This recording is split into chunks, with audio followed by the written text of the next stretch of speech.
नमस्कार, मैं जितेंद्र चतुर्वेदी। मोरबी में जो घटना हुई वो स्वाभाविक तौर पर बहुत दुखद है और जो लोग भी उसके उस घटना के जिम्मेदार हैं उनको तो बिहाइंड द बार जाना ही चाहिए, क्योंकि उसी के जरिए उन लोगों के साथ न्याय हो सकता है जो लोग उस दुर्घटना का शिकार हुए। लेकिन इस घटना के साथ ही साथ एक और सवाल खड़ा हो रहा है, वो ये कि क्या सियासी गिद्धों को एक बहाना मिल गया है इस घटना के जरिए गुजरात की सियासत में अपनी जमीन बनाने की, मजबूत करने की, या इसके जरिए कुछ वोट हासिल करने की, या फिर उस गढ़ में सेंध मारने की जो भाजपा का पिछले 2.5 दशक से बना हुआ है। यह सवाल यूं ही नहीं खड़ा हुआ है। इस सवाल के पीछे एक इतिहास है जो यह बताता है कि दरअसल गुजरात को लेकर किस तरह की टकटकी लगी रहती है, खासकर लुटियन टीले के उन लोगों को जो दरबारी प्रथा से आते हैं। और वो 2001-2 से ही इस बात में तो लगे हुए हैं कि किसी तरीके से ये जो गुजरात का मॉडल है, इस मॉडल को धराशायी किया जाए, क्योंकि यही वो मॉडल है जिसके जरिए नरेंद्र मोदी 2014 से दिल्ली में काबिज है। और इस मॉडल की कुछ खासियत तो रही ही है कि वहां चाहे गुजरात रहा हो और फिर चाहे दिल्ली रहा हो, उनको हटाने की जो तमाम कवायद होती है वो औंधे मुंह गिर पड़ती है। अभी मैं ट्विटर पर देख रहा था, एक बड़े पत्रकार है, नाम मैं नहीं लूंगा, वो घटनाओं का सिलसिला बता रहे थे कि साहब ये भी घटना हुई, ये भी घटना हुई, ये भी घटना हुई, और उसमें फिर मोरबी भी जोड़ा गया कि ये भी घटना हुई। लेकिन इन तमाम घटनाओं के जरिए जिस तरीके से नरेंद्र मोदी के खिलाफ एक मुहिम चलाने की कोशिश हुई, असल में वो मुहिम आकार नहीं ले पा रही है। और पीछे तक तो नहीं ली, लेकिन अब मोरबी के जरिए ऐसा लग रहा है कि कुछ वहां किया जा सकता है, क्योंकि इस तरह की एक कवायद गोधरा के बाद भी हुई थी। और जो लोग ये कह रहे हैं, जब उनसे सवाल पूछा जाता है, जैसे राहुल गांधी से ये सवाल पूछा गया तो उन्होंने कहा कि नहीं, हम इस पर कोई सियासत नहीं करेंगे। ठीक बात है, सियासत नहीं करेंगे, लेकिन ये जो पीछे का तंत्र है वो जिस तरह की सियासत करता है उसे भी देखना बड़ा जरूरी है।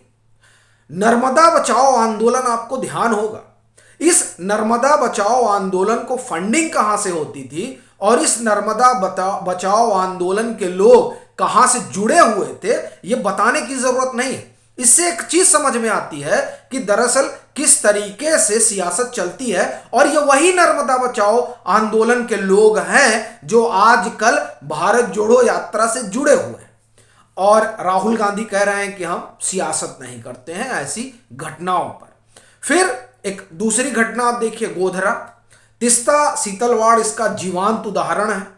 किस तरीके से गोधरा को लेकर सियासत की गई, वो भी एक दुखद घटना थी, बड़ी बीभत्स घटना थी।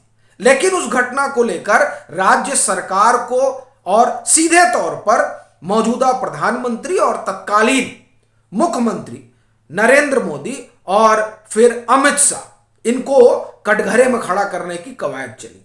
और कोशिश तो इस तरीके की थी कि सबको जेल में डाल दिया जाए।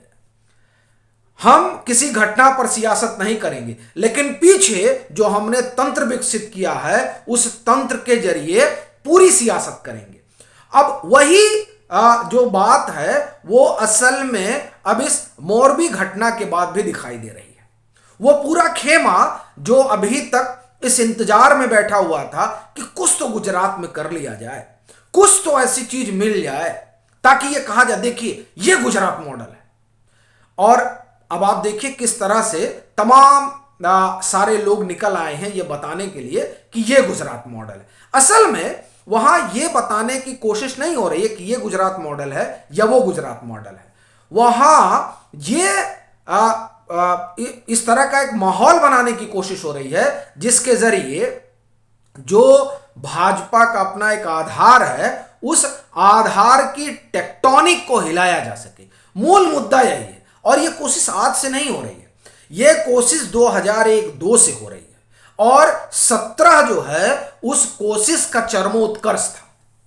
लेकिन जब उस चरमोत्कर्ष में भी कोई कर्ष नहीं निकल पाया तो आप इस बात से अंदाजा लगा सकते हैं कि असल में उसे क्यों कहा जाता है कि वो नरेंद्र मोदी का गढ़ है। लेकिन गढ़ होने के बाद में भी वो उसके किलेदार हैं, लेकिन फिर भी वहाँ केजरीवाल साहब भी हैं और अब वहाँ कांग्रेस भी सक्रिय हो गई है, जिस कांग्रेस को कहा जा रहा था कि वो सो गई है। केजरीवाल साहब ने तो बजाबते वो जो उनका वसूली कांड सामने आया जिसमें पता चला कि उनके जेल मंत्री जेल में रहकर किस तरह के कांड खेल रहे हैं और खिला रहे हैं, वो जब तमाम चीजें निकल कर सामने आई तो उन्होंने कहा कि साहब ये मोरबी से ध्यान बटाने की एक कवायद है। और जब वो ये बात कहे तो थोड़ा सा ध्यान आया, कांग्रेस ने भी कुछ इसी तरह का बयान दिया था तब जब Rajiv Gandhi foundation, Rajiv Gandhi charitable trust, इन तमाम के एफसीआरए लाइसेंस जब रद्द हुए तो कहा गया कि नहीं देखिए मुद्दे से भटकाने की कवायद है। अब न मालूम कौन सा मुद्दा है जिससे भटका लेने में भाजपा को बड़ा फायदा हो जाएगा। हाँ, अब ये बात ठीक है कि जो इस दरबारी तंत्र है उस तंत्र में जिस तरह से खबरें गढ़ी जाती हैं, मैं मोरबी की बात नहीं कर रहा हूं, मैं फिर से उसको दोहराऊं कि दरअसल वो एक बड़ी दुखद घटना है और जो लोग भी जिम्मेदार हैं उन्हें सजा मिलनी चाहिए, तभी न्याय होगा। लेकिन ये जिनके यहां छापे पड़ रहे हैं उनकी जरा दास्तान सुनिए। उन्होंने बड़ी विस्फोटक खबरें की थी पेगासस पे लेके। उन्होंने कहा था साहब हमारे फोन में हमने निकाला, लेकिन क्या उस कमेटी को एविडेंस नहीं दे पाए? उस कमेटी को भी नहीं पता चला कि है भी कि नहीं है। और इनके जिन 2 संपादकों के यहां वायर जिन पर अमित मालवीय ने कंप्लेन की और उस कंप्लेन के बाद छापेमारी हो चुकी, उन्होंने अमित मालवीय को लेकर स्टोरी की और उनका कहना है कि सब फैब्रिकेटेड डॉक्यूमेंट और स्टोरी है। उसमें कहा गया कि जो भी निगेटिव खबरें होती हैं उसको दबाने के लिए, कि उसको किस तरह से पीछे ढकेला जाए, उसके लिए ये लोग कुछ मेटा डाटा लेते हैं फेसबुक और इनका उसमें सहयोग करता है। इस बात को लेकर अमित मालवीय ने उनके खिलाफ कंप्लेन की कि ये फर्जी खबर की जा रही है और फिर उसके बाद छापेमारी हुई। और ये पूरा किस्सा इसलिए आपको बता रहा हूं क्योंकि ये जो पूरा लुटियन का दरबार है, इस दरबार में ऐसे किस्से गढ़े जाते हैं। और पेगासस का उदाहरण इसलिए दे रहा हूं क्योंकि अभी भी कोई पुराना इंटरव्यू उनका उस दरमियान का, जब ये तमाम स्टोरियां विस्फोट कर रहे थे, तब इन्होंने बजाबता कहा था कि हमारे फोन में है, एमकी बेनू के फोन में है। और ये न मालूम इन लोगों ने वहां दिया कि नहीं दिया। और जब ये एन राम ने पीआईएल डाली थी इस पूरे मसले पर, तो कोर्ट ने पूछा था कि साहब आपने चेक कराया आपके फोन में है कि नहीं है, कि मुंह उठाकर आप चले आए? तो उन्होंने पीआईएल डाला था, तब भी इधर से कोई एविडेंस नहीं दिया गया। देखिए हमने तो फॉरेंसिक कराया है और हमारे फोन में मिला है। तो कहानी बुनने और अभियान चलाने में तो इस खेमे का कोई सानी नहीं है। तो अब इनको एक बहाना मिल गया है और वो कह रहे हैं कि हम देखिए हम दर्द पर सियासत नहीं करते। लेकिन हमने आपको उदाहरण बता दिया कि गोधरा भी इसका उदाहरण है, किस तरह से दर्द पर सियासत करने की कवायद हुई थी और उसको खूब बेचा गया था। वो तमाम कहानी आप जानते हैं। फिर नर्मदा बचाओ आंदोलन का हमने आपको बताया ही कि किस तरीके से तमाम चीजें हुई। और अब फिर एक जो दर्द है, उस दर्द के जरिए एक अदद ओट की कवायद चल रही है। चूंकि ये घटना मैं फिर बताऊंगा, कहूंगा कि ये सौराष्ट्र मोरबी जो है वो सौराष्ट्र इलाके में आता है और सौराष्ट्र भाजपा का गढ़ माना जाता है।